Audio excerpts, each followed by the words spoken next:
बहनों और भाइयों, लखनऊ में भाषा विश्वविद्यालय का नाम मान्यवर कांसीराम जी के नाम पे था, उसका नाम बदल दिया। यानी अपने आप तो बनाना नहीं, लेकिन नाम बदलने में माहिर थे, क्योंकि उनको चिढ़ थी। और आज वे लोग यही काम करके समाज को अपमानित करने का काम करते हैं।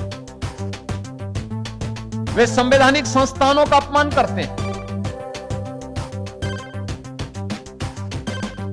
संसद के बारे में टिप्पणी करेंगे, प्रधानमंत्री जी के बारे में, प्रधानमंत्री जी सबका साथ और सबके विकास की बात करते हैं, उनके बारे में अपमानजनक टिप्पणी करेंगे। चुनाव आयोग के बारे में टिप्पणी करेंगे, न्यायपालिका के बारे में टिप्पणी करेंगे,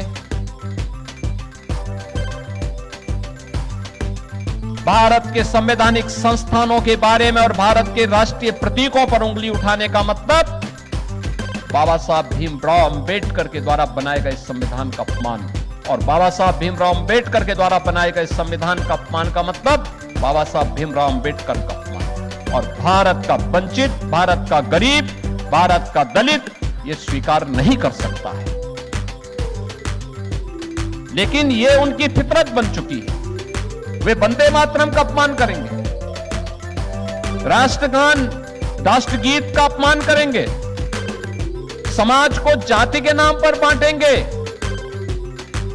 और जब सत्ता में थे तो केवल अपनी परिवार की भरण पोषण के लिए सब कुछ करते थे।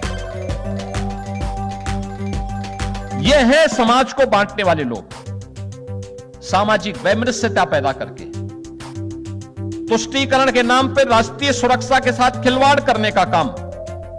और इनके काले कारनामों के कारण ही यह प्रदेश बीमार हुआ था, बीमारू राज्य बन गया था। इन नौजवानों के सामने पहचान का संकट खड़ा हुआ था।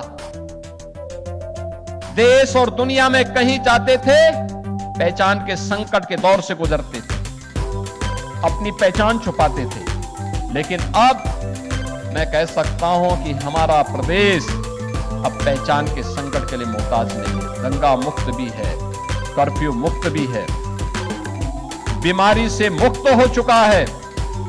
अब यह भारत की अर्थव्यवस्था का एक ग्रोथ इंजन बन करके एक नई पहचान के साथ विरासत और विकास का एक नया मॉडल बनकर के उत्तर प्रदेश आज तो देश और दुनिया के सामने है। अब यहां पर प्लान नहीं होती, अब लोगों के लिए रोजगार की